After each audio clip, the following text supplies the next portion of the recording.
Morning. When I was home for Christmas, we had the task of throwing a 75th birthday party for my mother.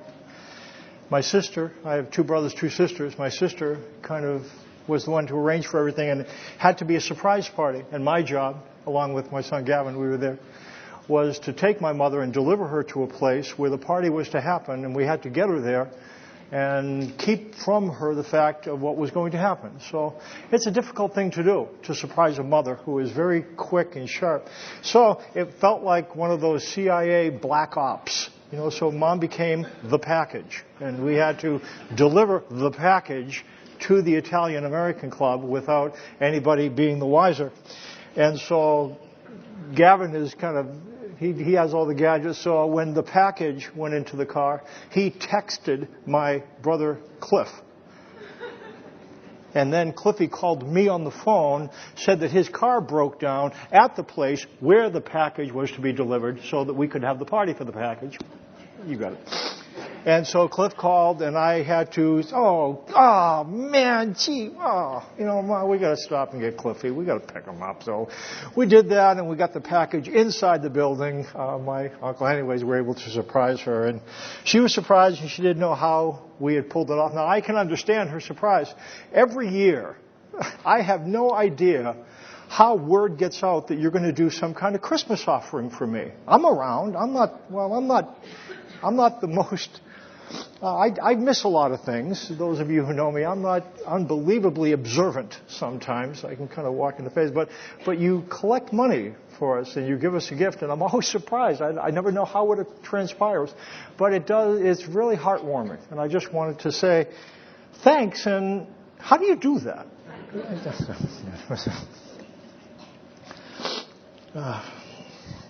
Really very thoughtful. We're talking about surviving setbacks. We've been sitting with Job. He's our instructor in surviving setbacks. And as we sit with him, he's been exposed to a perfect storm of suffering, a devastating 3 high-pressure system tumult of suffering that has devastated him financially and emotionally and physically. His business is ruined. His 10 children, all dead. And he is ravaged by boils from head to toe. He has maintained sanity and a sense of stability in the midst of the chaos because of a sense of the existence of God and peace that he was able to experience because of his belief in God. He was able to maintain a sense of stability in the midst of chaos, in the midst of this storm. That is until his religious friends started in on him and they attempt to explain God to him. And it doesn't take Job long to start to react, and it doesn't take him long to understand what drives them. He ends up saying this, a verse that we'll look at.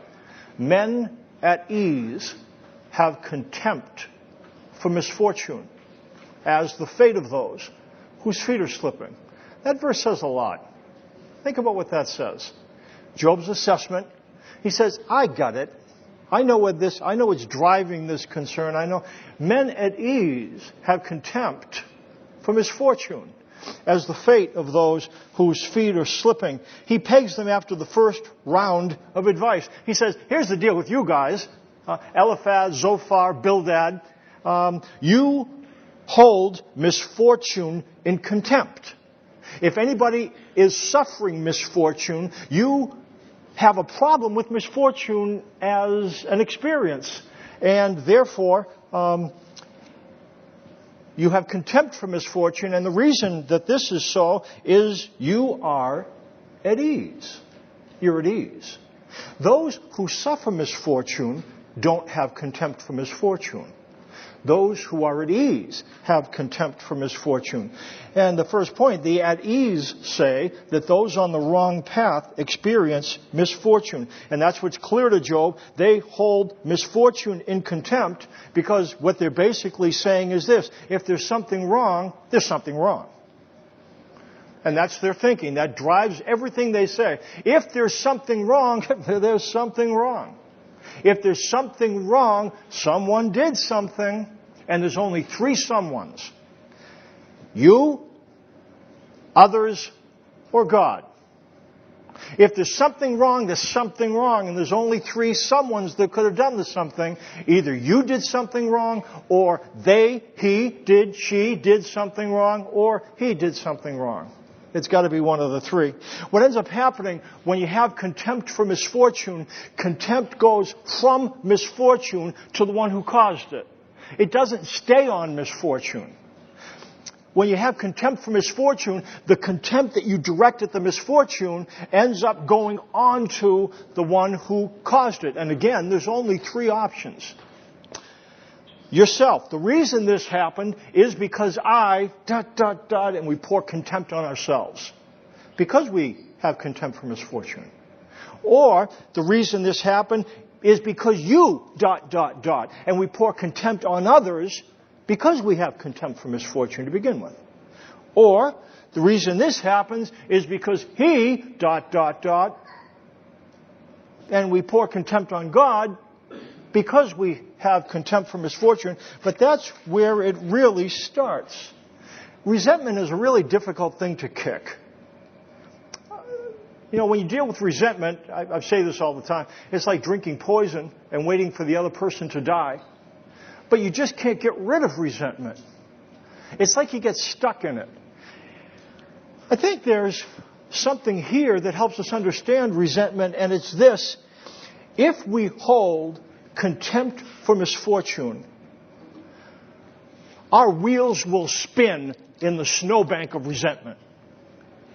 If we hold misfortune in contempt, I don't think we can move out of resentment because, again, the issue is, if there's something wrong, there's something wrong. Who did what was wrong? Was it me? Was it you? Was it him?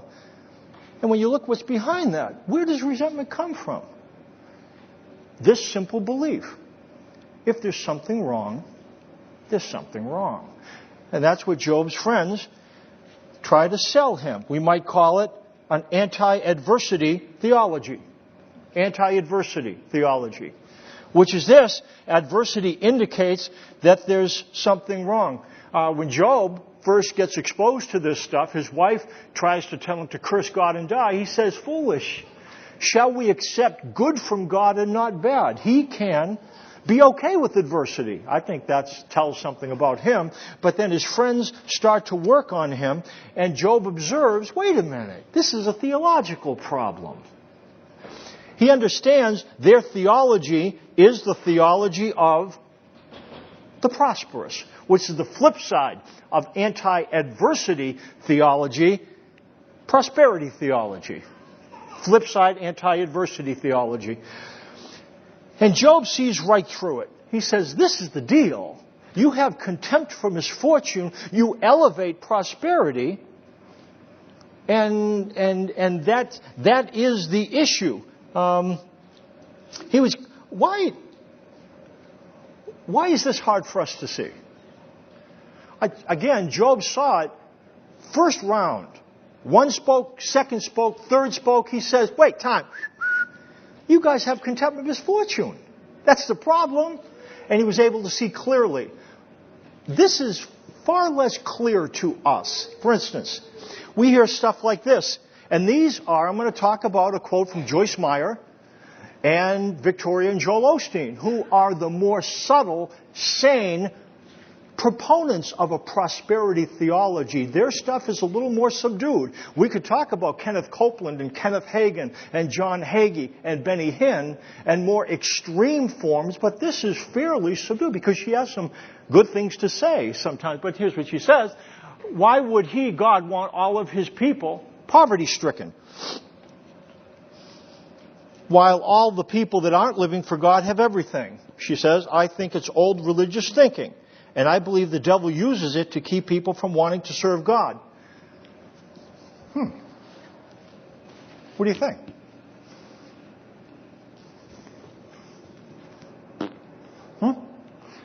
Makes some sense in a way, doesn't it? I mean, we can see the logic of this. We get pulled in. I wonder what Job would think about that. You know what I think he'd say? Wait a time, that's wrong. You have contempt for misfortune. Or, I think Victoria Osteen said this, but you're always right by her side, and it's just a very concise quote that describes the sense, pastor of a real big church, very popular speaker. He not only wants to enrich you, but do things for you you know nothing about. Let him breathe the breath of life into your finances, and he'll give it back to you bigger than you could ever give to him. And what's behind prosperity theology is if you give to God, God will give more back. If you give, he will prosper you. Does this make sense? Yeah, in a way, these are the more remarkable versions. And I guess, why does this make so much sense to us? And I think Job understood. And here's what he says. Those who are at ease hold contempt for misfortune. You know why we get snared in this? We are at ease. We are, as a country, are at ease. One writer says, it's no coincidence that the prosperity gospel is most popular in the United States, the wealthiest country in the world. In contrast, the simple gospel of man's sinfulness and God's provision through the death, burial, and resurrection of Jesus Christ is not constrained by culture or context. The gospel is equally applicable to a wealthy Houston businessman or to someone dying in an AIDS shelter in sub-Saharan Africa. So when you talk about the gospel that the Bible promotes, which is about eternal welfare, it's relevant to everyone. He goes on to say, though, on the other hand, the prosperity gospel may preach to the wealthy businessman, but it offers no hope to the AIDS victim in Africa. The impact of prosperity theology, you end up holding misfortune in contempt. Again, if there's something wrong, there's something wrong. If you're in trouble, something happened. Someone slipped. Someone misstepped. Your foot slipped, and now you landed in it. And if your foot hadn't slipped, you wouldn't have landed in it. That's contempt for misfortune. It shouldn't have happened. It might not have happened. Figuring out what you did wrong, and will lead to God restoring your fortunes. That's kind of the way it goes. The Bible is presented as the source. What does the Bible teach? Here's a verse in Joshua. It says, do not let this book of the law depart from your mouth. Meditate on it day and night, so that you may be careful to do everything written in it. Then you will be prosperous and successful. I think that's pretty clear. And those who were Jews, who were the first converts to Christianity, took this kind of thinking, which is biblical, the Bible talks about it, and brought it into their relationship with Christ. And here's what they believed. If we choose what God wants for us, He will make our way prosperous. We will see it in terms of jobs, land. We will see it in terms of health and prosperity. That's what they believed. And one problem, it didn't work out that way. 15 years after they had given their hearts to Christ, they're still working for Gentile landowners who are depriving them of good wages. Now their kids are growing up. Their kids can't get good jobs. They're not a part of the up and coming. They are alienated from Gentiles and Jews because they're Jewish Christians. And they're wondering, what time? We did what you wanted. We embraced Jesus Christ and gave our life to Him. We've been trying to get to know Him, and we're not seeing the kind of thing that you promised, which is prosperity. We're not seeing it. And what's happening in these Jewish Christian communities, they're saying, I'll tell you what, I am going back from Christianity. I'm going back to Judaism, because at least we had the synagogue, and I could have friends. And there was a welfare system in the synagogue. As it stands now, I don't have any retirement. This guy's not going to give me any, and I'm going to be in a lot of trouble. And so they are backing away from Christianity. And the writer of the book of Hebrews sets them straight. Look what it says in Hebrews chapter 12. This sheet contains some verses from the Bible. Look what it says. Again, the writer is writing to this community who is becoming very discouraged. I think many of us can understand their discouragement. We've tried to do what was right, and we don't feel that God is reciprocating. You know, I really am trying to be an authentic follower, and I can't understand why there's something wrong in my life. I mean, did I do something wrong, or is he him? Do I need to get a new husband? You know what I mean? What's the problem? This is what the writer of the Hebrews says: endure hardship as discipline. Discipline here is not punishment. We say this often. It's child rearing. That's the word. Child rearing. It's what you do when you try to raise a child to have the character that will allow the child to be successful in life. And what it indicates, endure hardship, which they are experiencing and want to get rid of. The writer says, listen, the hardship, endure it as discipline. He goes on. God is treating you as sons. For what son is not disciplined by his father? If you are not disciplined, and everyone undergoes discipline, then you are illegitimate children and not true sons. Our fathers disciplined us for a little while as they thought best. But God disciplines us for our good, that we may share in his holiness. No discipline seems pleasant at the time, but painful. Later on, however, it produces a harvest of righteousness and peace for those who have been trained by it. What does it say? Flat out, God says that those on the right path experience misfortune. You can't see a passage like this and not come away with that. It indicates that God is a dutiful, devoted, responsive, responsible Father. And what he does, in order to bring about a sense of holiness in us, he allows us to experience hardships. These hardships are not pleasant. They are not the kind of things that we wish for. They're the kind of things that we don't wish for. But God allows us to experience them. The problem is, when we experience them, we assume, wait, time, what did I do wrong? And the writer's saying, nothing. You didn't do anything wrong. The only thing you did wrong is you're still thinking that adversity means you've done something wrong. And what the writer is indicating, if there's adversity, it's not a sign of the lack of divine involvement. It's the sign of the presence of divine involvement. Now, this isn't great news. It's not something we jump up and down about. Oh, hey, God's involved in my life and I'm really having a hard time. Go get it. However, it's good news to know that if I'm experiencing adversity, it isn't because God's abandoned me, or it isn't because he's disregarded me.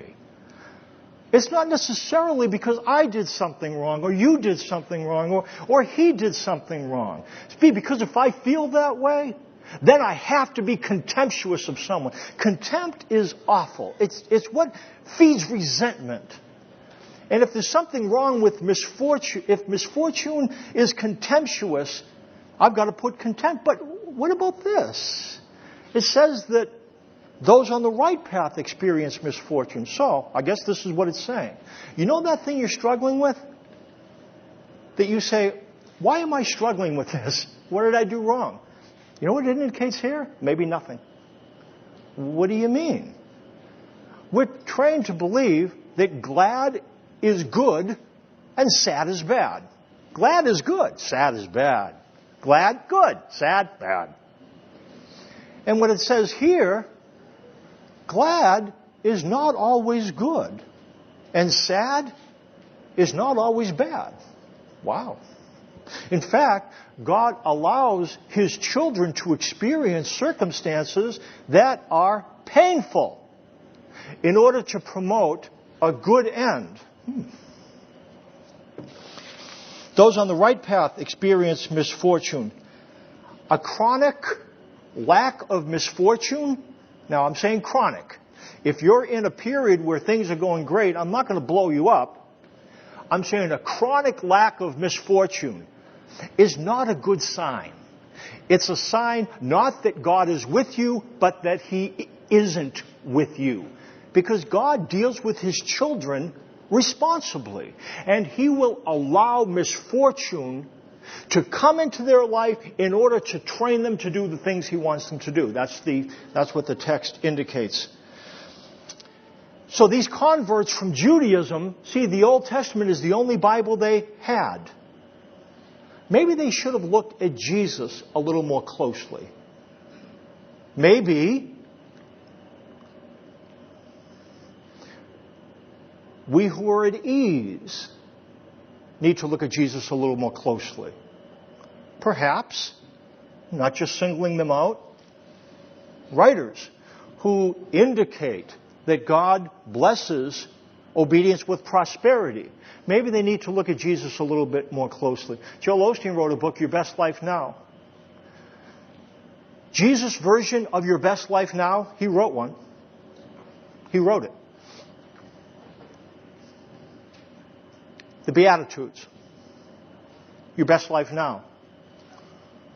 And he talks about those who get the kingdom, those who inherit the earth, those who get comfort, those called children of God. Who are they? What is Jesus' best life now? Blessed are the poor in spirit. They will be comforted. Blessed are the meek. They will inherit the earth. Blessed are those who mourn, they will be comforted. I think the poor in the spirit, theirs is the kingdom of heaven. Blessed are those who hunger and thirst for righteousness, they will be filled. Blessed are the merciful, they will be shown mercy. Blessed are the peacemakers, they will be called children of God. Blessed are the persecuted, for they shall be called sons of God. What is the best life now, Jesus? What Jesus does, He draws a distinction between what happens now and what happens then. And what Jesus would say, He will make a distinction between the righteous and the wicked, but you just won't see it now. You'll see it then, in the future. I think that's what Jesus says. Jesus brought immortality into the light. In the Old Testament, that's the way God showed people that He was pleased with them. In things that they could see, land, family, blessing. And when Jesus comes, here's how things change. He brings immortality into the light and tells us this. Listen, here's the deal. There's some things you're going to experience now, but I want you to see more clearly than they saw in the Old Testament because they didn't have a clear sense of eternity. Jesus shines the light on eternity, and here's what He says to us. Here's the deal with you. I want you to know that you're going to be alive eternally. And the reason why I want you to know that is because you're going to experience some things here where it's going to seem like I'm not with you. What I want you to remember is that you will be eternally set. And so what I want you to do is defer your gratification. You're not going to get it now. You'll get it then. Don't expect to get it now. Because if you expect to get it now, guess what? You will have contempt for misfortune. And you will spend your life angry at yourself, angry at your husband, changing your wife, changing your job. Contempt, contempt, contempt. Unavoidable. And in the New Testament, God said the distinction between the righteous and the wicked will be seen then. And what Jesus would say, he who sacrifices then rewards for now rewards is, in Jesus' word, and He doesn't say it with a sneer, but He would say, you're a fool. A fool. You are jeopardizing an eternal existence for what? 60 years? Jesus said that's foolish. Some of us, we just live for now. If you just live for now to get the pleasure now, experience it now, I want to live for now. I don't want to wait for then. What Jesus would say, come on. You're being a fool. Eternity's real. You say, how do you know? He rose from the dead. He didn't just vanish. He rose physically. Jesus did. And He said those who believe and live for Him will go to be where He is. You can't live for Him and be totally consumed with getting it now. You say, why not? Because it will eat you up with resentment, because God is not going to give you everything you want now. And if you expect that, you're going to have problems with Him. I'm going to have problems with Him. This isn't just your deal, it's mine. Why? Because we are at ease as a culture. And those who are at ease hold misfortune in contempt. And so what I want us to know, this is something we deal with because we live in America. I like America. I like to live here. Let's just be straight up with the thing. Boy, you know what? We're susceptible to something. We're susceptible to treating misfortune with contempt. Okay.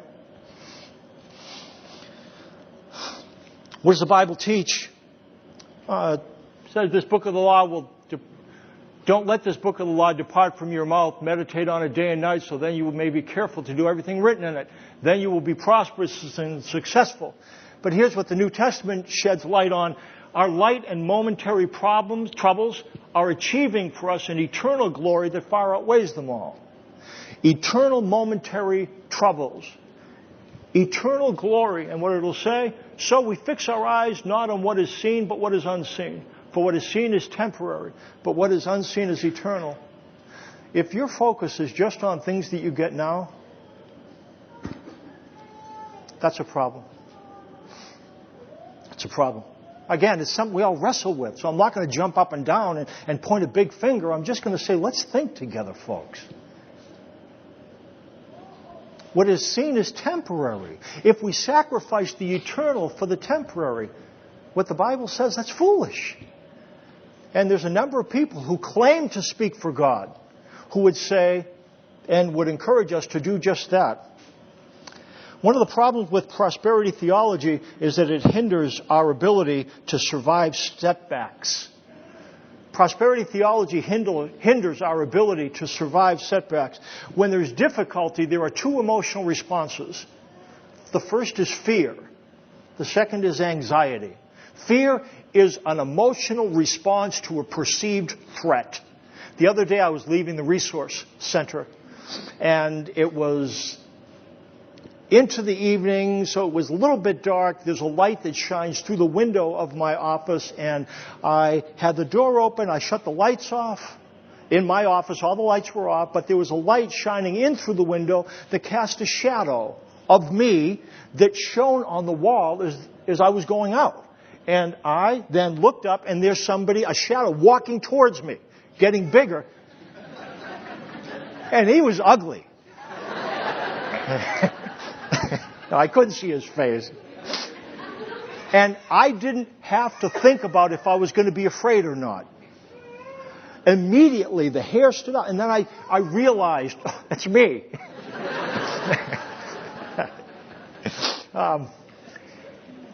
Fear is a natural response to a perceived threat. You will be afraid. There will be things that will frighten you.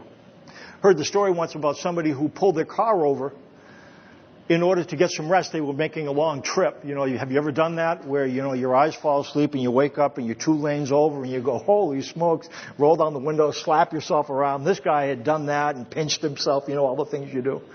And he pulled over, but he pulled over right in front of a bridge abutment. Went to sleep. Woke up. Whoa! And there's the bridge abutment. He thought he was still driving.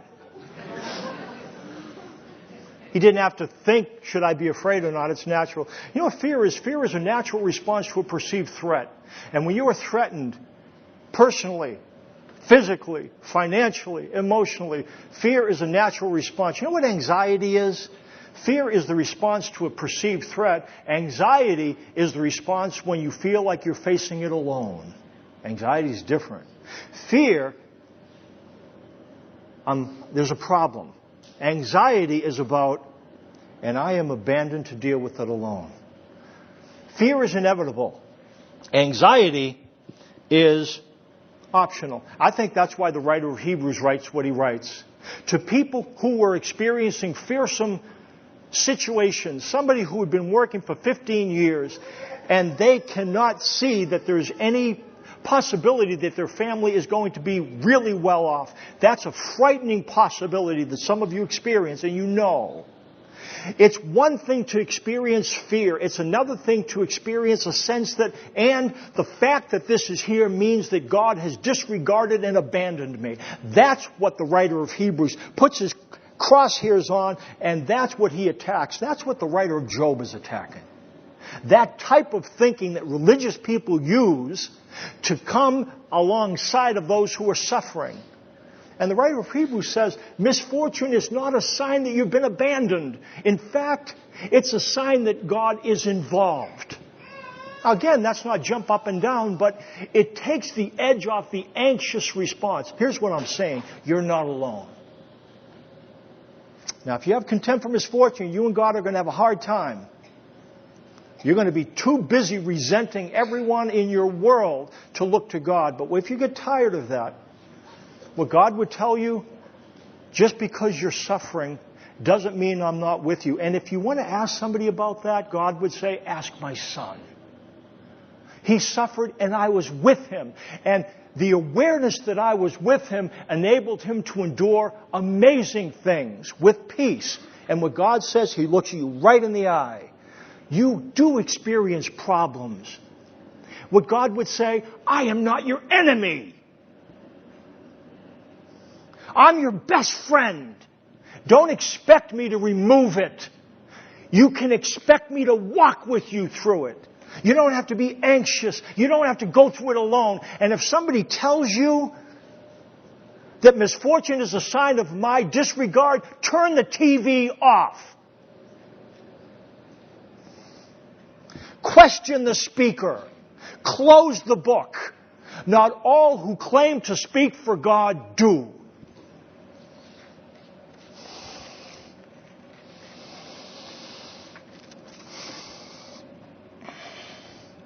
The Yiddies say that those on the wrong path experience misfortune.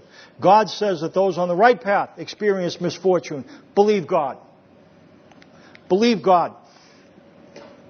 I think what he says is clear. Believe it for your own sake. Look what it says in James. Consider it pure joy, my brothers, whenever you face trials of many kinds. That does, I can't. Pure joy? That's tough for me. Oh, great, I'm suffering. Wonderful. Boy, that's just great,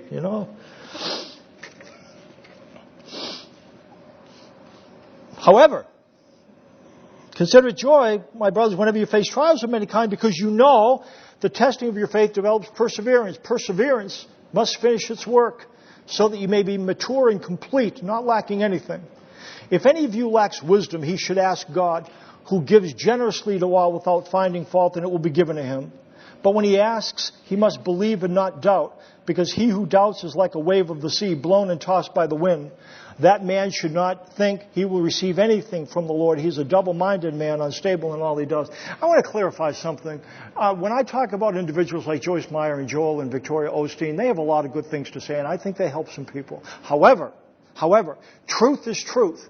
And if someone, although they do good things, is saying something that isn't true, we need to question that. Is it true? Sure, they're good people. Sure, there's good things. But is it the truth? That's what God gives us, the truth. And so it's okay to say, hey, time. Because I think truth exists. So let's ask the tough questions. Ask them of me. Mike, yeah, you said that. I don't know if it's the truth. Let's talk about that. I want to know truth. Let's figure out what's real. Not just what works. The ends doesn't justify the means. Ends don't justify the means. Anyway, misfortune seems as an essential ingredient in spiritual development. Surviving setbacks is the mark of a mature follower of Christ. That's what it means when it talks about perseverance, character. Character is the result of someone who has been through something and has survived to tell about it. It's Job.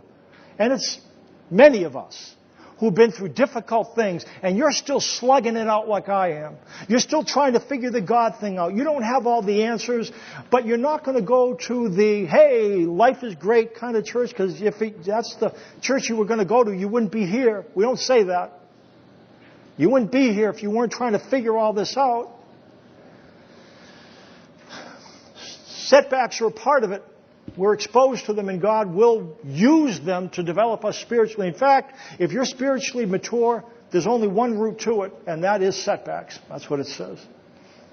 Again, I'm not crazy about that, but okay, it's the truth. Okay. It doesn't mean grin and bear it. It doesn't mean when the going gets tough, the tough get going. What it says, if anyone lacks wisdom, let him ask of God. We apply that to a lot of things. Let me see, I want to make $8 zillion. Now, I want wisdom. Oh, God, give me wisdom so I can make $8 zillion. And so everything in my life can be perfect. That's not the context of that promise. The context is this. You have something in your life you don't want. You don't have something you do want. You are tense because of it. It's misfortune. You don't know how you're going to be able to keep going. You say, God, what am I going to do? That's the context. And here's what God says. Listen to me. You ask me for wisdom. Are you in a situation where you don't know how you're going to go on? What God says, I want you to know this situation does not mean I've abandoned you.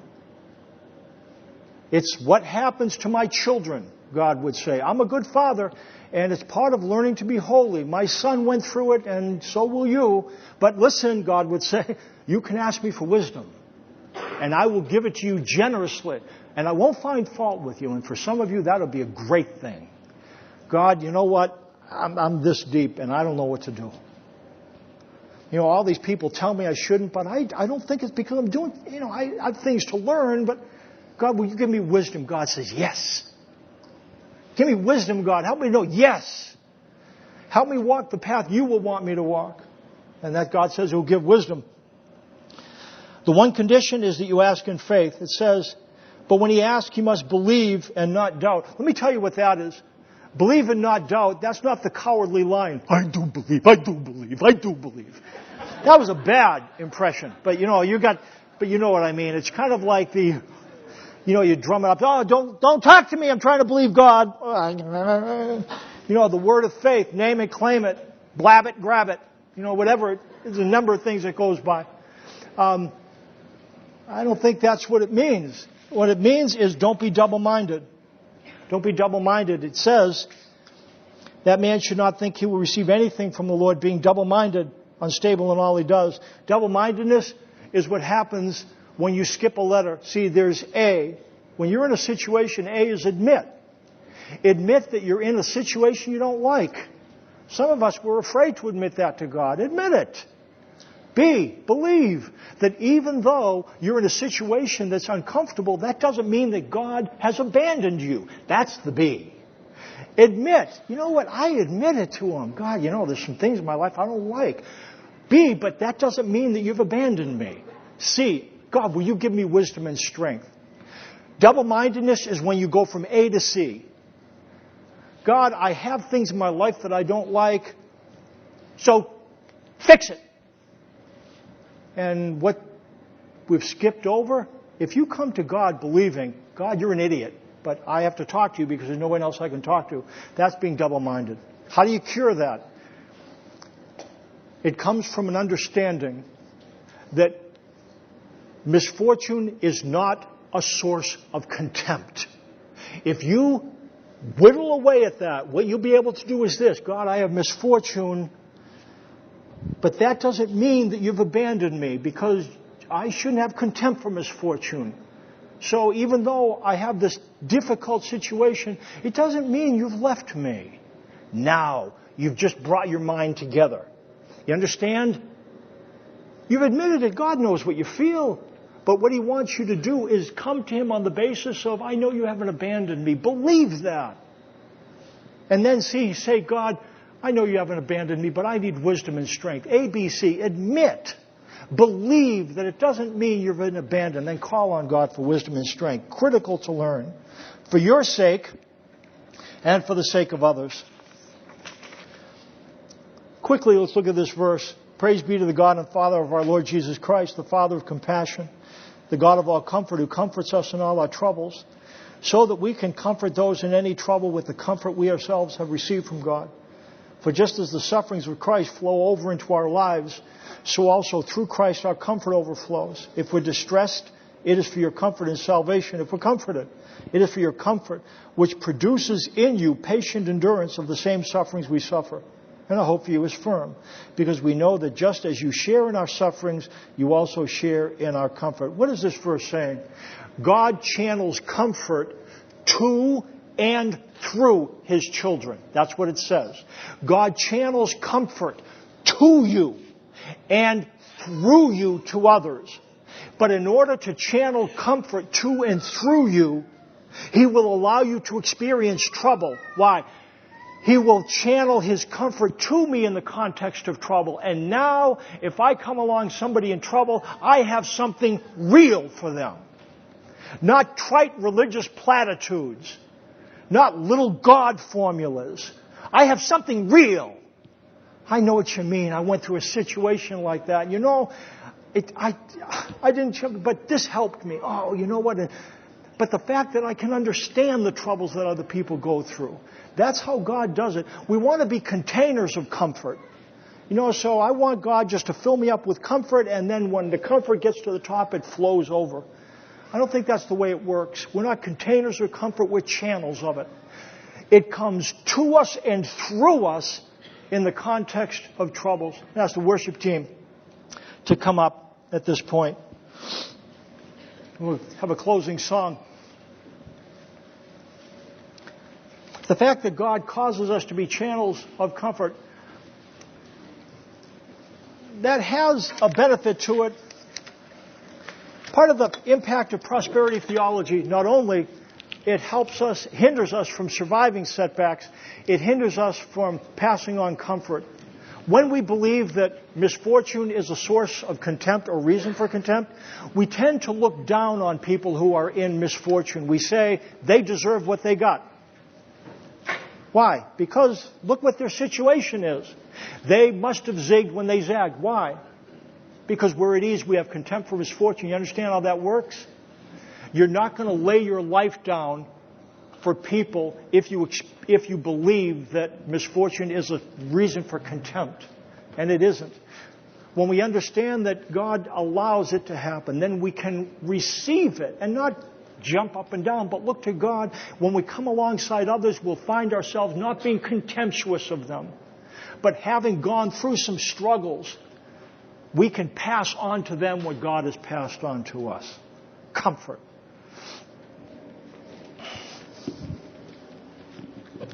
Will you stand and join us this last time? As He speaks to us down through the centuries, to people who are at ease.